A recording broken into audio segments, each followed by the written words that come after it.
আপনি আজকে দেখবেন ঢাকায় পুলিশ অত্যন্ত অ্যালার্ট। তারা ট্রাফিক জ্যাম যেন না হয় সেজন্য তারা কাজ করছে। ৩২,৫০০ শিক্ষকের যে মামলাটি ২০১৭ সালে হয়েছিল আত্মীকরণ শিক্ষকদের এক্সপেরিয়েন্স সংক্রান্ত, এনিওয়ে মহামান্য আদালত অ্যাপিলেট ডিভিশন বিষয়টি তাদের নজরে এসছে এবং তারা এই ব্যাপারে সিদ্ধান্ত নিয়েছে, লেখাপড়া করবে।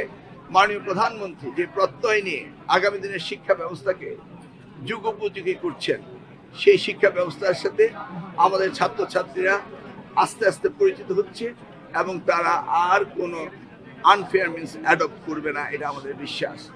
আজকে দেখবেন ঢাকায় পুলিশ অত্যন্ত অ্যালার্ট। তারা ট্রাফিক জ্যাম যেন না হয় সেজন্য তারা কাজ করছে।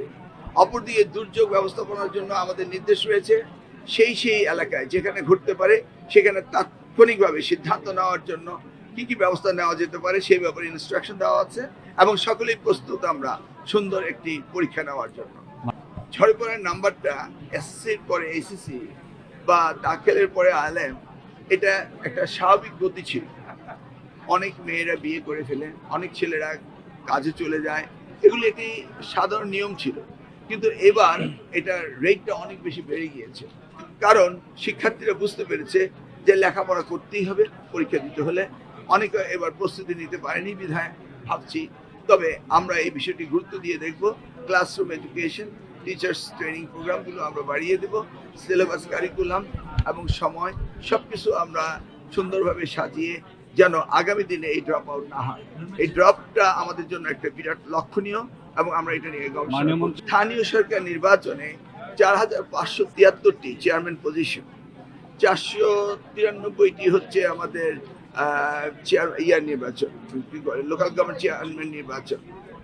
এই নির্বাচনে আমি দেখেছি, আমার নিজস্ব অভিজ্ঞতা, অনেক শিক্ষক সেখানে জয়েন করেন। কতজন হতে পারলো সেটা আমি বলছি না, কিন্তু তারা পার্টিসিপেট করেন এ বিগ নাম্বার। এতে ক্লাসরুমের এডুকেশনের খর্ব হয়। তাই আমি বলছিলাম একটা রেগুলেশন হওয়া উচিত নির্বাচন কমিশনের, যে শিক্ষকরা লোকাল গভর্নমেন্ট নির্বাচনে না যাওয়াটাই ভালো। কনস্টিটিউশনাল প্রভিশনে এটা নেই, কারণ ইলেকশন সকলেই করতে পারবে, কিন্তু একটা রেগুলেশন নির্বাচন কমিশনদের হতে পারে যেটা আইনকে কখনো ব্যত্যয় ঘটায় না। এবং এই ধরনের যদি একটি নিষেধাজ্ঞা থাকে তাহলে শিক্ষাক্ষেত্রে শিক্ষকদের যে আমাদের প্রয়োজন সেটা থাকবে। আমি বিশ্বাস করি এটা দেখা যেতে পারে। এটা ইজ এ কমন থিং যে শিক্ষকরা শিক্ষকতা পেশায় থাকবে এবং নির্বাচন করলে তারা রাজনীতি পেশায় যাবে, কিন্তু দুইটি সাইমultaneously চালালে এই শিক্ষার মান উন্নয়নে ক্ষতিগ্রস্ত হয়। সেজন্যই আমার ভাবনা থেকে বললাম যে সরকার একটা রেগুলেশন করা উচিত।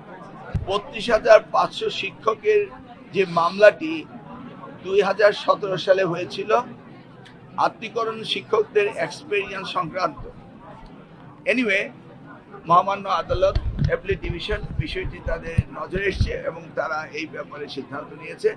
এর বিষয়ে আরো বিস্তারিত আলোচনা আমরা ইন ডিটেলস কোর্ট অর্ডার এবং কি কি দিয়েছে সেটা আমার হাতে আসেনি এখনো। আমরা দুপুর ২টায় প্রাথমিক সেকশনে ডিভিশনে আমরা একটা প্রেস কনফারেন্স করবো, ততক্ষণে আমাদের আদেশ আসবে এবং করণীয় ব্যাপারে আপনাদেরকে জানাবো। এই ৩২,৫০০ শিক্ষক নিয়ে ডিটেলস আমরা একটু যাইনি, আমরা জানি যে অ্যাপিলেট ডিভিশনের অ্যাকসেপ্ট হয়েছে।